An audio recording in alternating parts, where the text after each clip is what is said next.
C અને C++ માં conditional statements પરના આ સ્પોકન ટ્યુટોરીયલમાં સ્વાગત છે.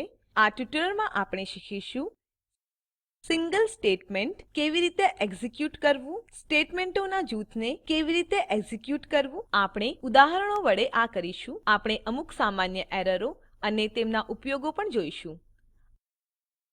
આ ટ્યુટોરીયલ રેકોર્ડ કરવા માટે હું વાપરી રહી છું ઉબુન્ટુ ઓપરેટિંગ સિસ્ટમ આવૃત્તિ 1110 જીસીસી અને G++ કમ્પાઇલર આવૃત્તિ 461. ચાલો કંડીશન સ્ટેટમેન્ટોના પરિચય સાથે શરૂઆત કરીએ.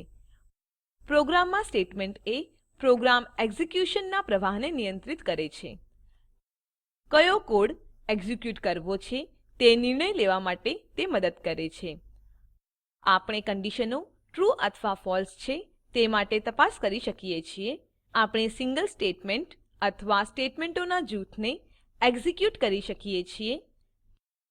ચાલો ઇફ સ્ટેટમેન્ટ્સ ના પ્રવાહને સમજીએ. અહીં જો કંડીશન ટ્રૂ હોય તો સ્ટેટમેન્ટ1 એક્ઝિક્યુટ થશે. જો કંડીશન ફળસે હોય તો સ્ટેટમેન્ટ2 એક્ઝિક્યુટ થશે.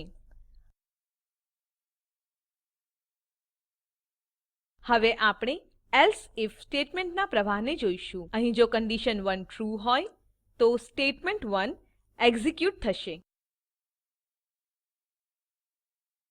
જો કંડીશન1 ફળસે હોય તો બીજી કોઈ કંડીશન માટે તપાસ કરશે જે કે કંડીશન2 છે. જો કંડીશન2 ટ્રૂ હોય તો સ્ટેટમેન્ટ3 એક્ઝિક્યુટ થશે અને જો કંડીશન2 ફળસે હોય તો સ્ટેટમેન્ટ2 એક્ઝિક્યુટ થશે. હવે ચાલો આપણે પ્રોગ્રામ પર જઈએ. મેં પહેલેથી જ એડિટર પર કોડ ટાઈપ કર્યો છે તો ચાલો હું તેને ખોલું. નોંધ લો આપણા ફાઈલનું નામ ifstmtસી છે. આ પ્રોગ્રામમાં આપણે બે ક્રમાંકોના સરવાળાની ગણતરી કરીશું અને અમુક કંડીશનો તપાસીશું. ચાલો હું કોડ સમજાવું. આ આપણી હેડર ફાઈલ છે. આ આપણું મુખ્ય ફંક્શન છે. અહીં આપણે 3 ઇન્ટિજર વેરિયેબલો જાહેર કર્યા છે a, b અને સુમ. અહીં આપણે વપરાશકર્તા ઇનપુટ માંગી રહ્યા છીએ. વપરાશકર્તા a અને b ની વેલ્યુઓ દાખલ કરશે. વેલ્યુઓ વેરિયેબલ a અને વેરિયેબલ b માં સંગ્રહિત થશે. scanf ફંક્શન કંસોલમાંથી ડેટા વાંચે છે.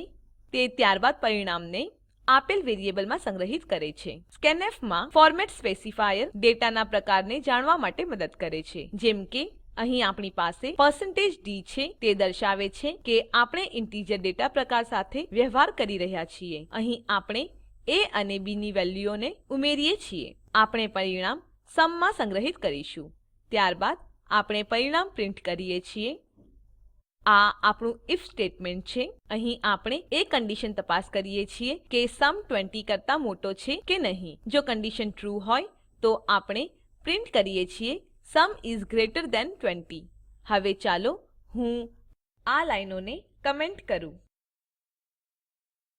આ આપણું રિટર્ન સ્ટેટમેન્ટ છે. હવે સવે પર ક્લિક કરો. પહેલા આપણે ઇફ સ્ટેટમેન્ટનું એક્ઝિક્યુશન જોઈશું. તમારા કીબોર્ડ પર Ctrl, Alt અને ટી કી સાથે દબાવી ટર્મિનલ વિન્ડો ખોલો.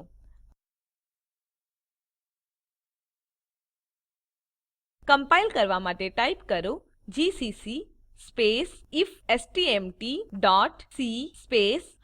-o if અને એન્ટર દબાવો. એક્ઝિક્યુટ કરવા માટે ટાઈપ કરો if. એન્ટર દબાવો. તે આપેલ રીતે દેખાય છે. Enter the value of a and b. હું વેલ્યુઓ 10 અને 12 રીતે આપીશ. આ આઉટપુટમાં આ રીતે દેખાય છે. Sum of a and b is 22 અને સુમ is greater than 20. હવે આપણા પ્રોગ્રામ પર પાછા આવીએ. આપણે બીજી એક કંડીશનને તપાસ કરીશું. ચાલો હું અહીંથી કમેન્ટ રદ કરું.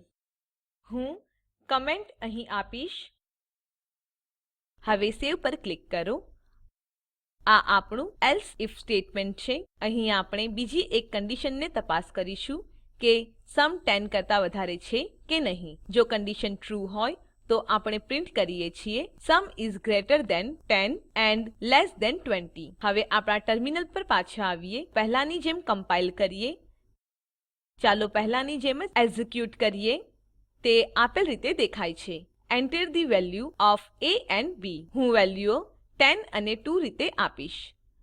આઉટપુટ આપેલ રીતે દેખાય છે. Sum of a and b is 12. સમ 10 કરતા વધારે અને 20 કરતા ઓછો છે.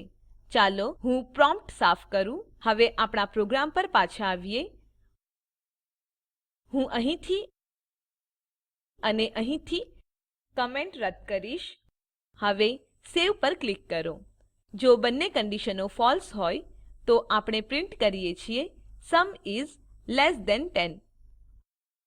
આ આપણું એલ્સે સ્ટેટમેન્ટ છે. હવે ચાલો એક્ઝીક્યુટ કરીએ અને જોઈએ. આપણા ટર્મિનલ પર પાછા આવીએ. ચાલો પહેલાની જેમ કમ્પાઇલ કરીએ. ચાલો પહેલાની જેમ એક્ઝીક્યુટ કરીએ. અહીં તે આપેલ રીતે દેખાય છે. Enter the value of a and b. હું વેલ્યુઓ 3 અને 5 રીતે આપીશ. આપણે આઉટપુટ આપેલ રીતે જોઈએ છીએ. Sum of a and b is 8. સમ 10 કરતા ઓછો છે. હવે આપણે અમુક એવા સામાન્ય એરરો જોઈશું જેના દ્વારા આપણે રૂબરૂ થઈ શકીએ. આપણા પ્રોગ્રામ પર પાછા આવીએ. ધારો કે અહીં ઇફ સ્ટેટમેન્ટના અંતમાં હું એક અર્ધવિરામ ટાઈપ કરીશ. ચાલો જોઈએ શું થશે. સેવ પર ક્લિક કરો. એક્ઝીક્યુટ કરીએ. આપણા ટર્મિનલ પર પાછા આવીએ. ચાલો પહેલાની જેમ જ કમ્પાઇલ કરીએ. આપણને એક એરર દેખાય છે. Else without a previous if. આપણા પ્રોગ્રામ પર પાછા આવીએ. આ એક સિન્ટેક્સ એરર છે. ઇફ સ્ટેટમેન્ટ એક અર્ધવિરામ વડે રદ થશે નહીં અને એલ્સે ઇફ સ્ટેટમેન્ટ ક્યારે પણ એક ઇફ વિના કામ કરશે નહીં. ચાલો એરર સુધારીએ. અહીં અર્ધવિરામ રદ કરો. હવે સેવ પર ક્લિક કરો. ચાલો એક્ઝીક્યુટ કરીએ. ટર્મિનલ પર પાછા આવો. ચાલો પહેલાની જેમ કમ્પાઇલ કરીએ. એક્ઝીક્યુટ કરીએ. a અને b ની વેલ્યુઓ દાખલ કરીએ. હું વેલ્યુ 3 અને 6 રીતે આપીશ. આઉટપુટ આપેલ રીતે દેખાય છે. Sum of a and b is 9. સમ 10 કરતા ઓછો છે. હવે ચાલો જોઈએ સમાન પ્રોગ્રામને C++ માં કેવી રીતે એક્ઝીક્યુટ કરવું. આપણા પ્રોગ્રામ પર પાછા આવીએ. હું અહીં અમુક વસ્તુઓ બદલીશ. તમારા કીબોર્ડ પર Shift Ctrl અને એસ કી એકસાથે દબાવો. હવે ફાઈલને .cpp એક્સટેન્શન સાથે સંગ્રહિત કરો અને સેવ પર ક્લિક કરો. આપણે હેડર ફાઈલને આઇઓસ્ટ્રીમ તરીકે બદલીશું. ચાલો યુઝિંગ સ્ટેટમેન્ટનો અહીં સમાવેશ કરીએ. હવે search for and replace text વિકલ્પ પર ક્લિક કરો. ચાલો કાઉટ સ્ટેટમેન્ટથી પ્રિન્ટફ સ્ટેટમેન્ટને બદલી કરીએ. રિપ્લેસ ઓલ પર ક્લિક કરો અને ક્લોઝ પર ક્લિક કરો. હવે બંધ કૌંસને અહીં રદ કરો. સિન સ્ટેટમેન્ટથી સ્કેન્ફ સ્ટેટમેન્ટ બદલી કરો. ટાઈપ કરો સિન અને 2 ક્લોઝિંગ એન્ગલ બ્રેકેટ્સ. કારણ કે આપણે C++ માં એક લાઈનને વાંચવા માટે સિન ફંક્શનનો ઉપયોગ કરીએ છીએ. હવે ફોર્મેટ સ્પેસિફાયર્સ ને રદ કરો. અલ્પવિરામ અને એમ્પરસેન્ડ રદ કરો. અહીં અલ્પવિરામને રદ કરો અને 2 બંધ ખૂણાનો કૌંસ ટાઈપ કરો. ફરીથી એમ્પરસેન્ડ અને બંધ કૌંસ રદ કરો. હવે સેવ પર ક્લિક કરો. અહીં બંધ કૌંસ અને અલ્પવિરામને રદ કરો. હવે n અને ફોર્મેટ સ્પેસિફાયર ને રદ કરો. હવે 2 ખુલ્લા કૌંસ ટાઈપ કરો. ફરીથી ટાઈપ કરો 2 ખુલ્લા કૌંસ અને 2 અવતરણ ચિહ્નમાં n. અહીં પણ આપણે બંધ કૌંસને રદ કરીશું. હવે ફરીથી બંધ કૌંસને અહીંથી અને અહીંથી રદ કરો. હવે સેવ પર ક્લિક કરો. ચાલો એક્ઝીક્યુટ કરીએ. ટર્મિનલ પર પાછા આવીએ. ચાલો પ્રોમ્પ્ટને સાફ કરીએ. કમ્પાઈલ કરવા માટે ટાઈપ કરો g space ifstmt.cpp space -o space if1. અહીં આપણી પાસે if1 છે કારણ કે આપણે ફાઈલ ifstmt.c માટે આઉટપુટ પેરામીટરને if પર ઓવરરાઈટ કરવા ઈચ્છતા નથી. હવે એન્ટર દબાવો. એક્ઝીક્યુટ કરવા માટે ટાઈપ કરો .if1 અને એન્ટર દબાવો. એ અને બી ની વેલ્યુ દાખલ કરો. હું વેલ્યુઓ 20 અને 10 તરીકે આપીશ. આઉટપુટ આપેલ રીતે દેખાય છે. Sum of A and B is 30. Sum 20 કરતા મોટો છે.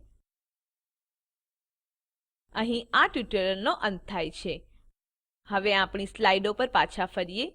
સારાંશમાં આ ટ્યુટોરીયલમાં આપણે શીખ્યા ઇફ સ્ટેટમેન્ટ, દાખલા તરીકે if condition, else if statement, દાખલા તરીકે એલ્સે ઇફ કન્ડિશન. એક અસાઇનમેન્ટ રૂપે એક એવું પ્રોગ્રામ લખો જે તપાસ કરે કે એ બી કરતા મોટો છે અથવા બી કરતા નાનો છે. સંકેત ઇફ સ્ટેટમેન્ટ વાપરો. બીજું એક પ્રોગ્રામ લખો જે તપાસ કરે કે કઈ વેલ્યુ મોટી છે, એ, બી કે સી. સંકેત એલ્સે ઇફ સ્ટેટમેન્ટ વાપરો. નીચે આપેલ લિંક ઉપર ઉપલબ્ધ વિડીયો જુઓ. તે સ્પોકન ટ્યુટોરીયલ પ્રોજેક્ટ માટે સારાંશ આપે છે. જો તમારી બેન્ડવિડ્થ સારી ન હોય તો તમે ડાઉનલોડ કરી જોઈ શકો છો. સ્પોકન ટ્યુટોરીયલ પ્રોજેક્ટ ટીમ એ સ્પોકન ટ્યુટોરીયલના મદદથી વર્કશોપ આયોજિત કરે છે. જેઓ ઓનલાઈન પરીક્ષા પાસ કરે છે તેમને પ્રમાણપત્રો આપે છે. વધુ વિગતો માટે contact@spoken-tutorial.org પર સંપર્ક કરો. Spoken tutorial project A talk to a teacher પ્રોજેક્ટનો એક ભાગ છે જે આઇસીટી એમએચઆરડી ભારત સરકાર દ્વારા શિક્ષણ પર નેશનલ મિશન દ્વારા આધારભૂત છે. આ મિશન વિશે વધુ માહિતી આપેલ લિંક ઉપર ઉપલબ્ધ છે. આઈઆઈટી બોમ્બે તરફથી સ્પોકન ટ્યુટોરીયલ પ્રોજેક્ટ માટે ભાષાંતર અને રેકોર્ડિંગ કરનાર હું જ્યોતિ સોલંકી વિદાય લઉં છું. જોડાવા બદ્દલ આભાર.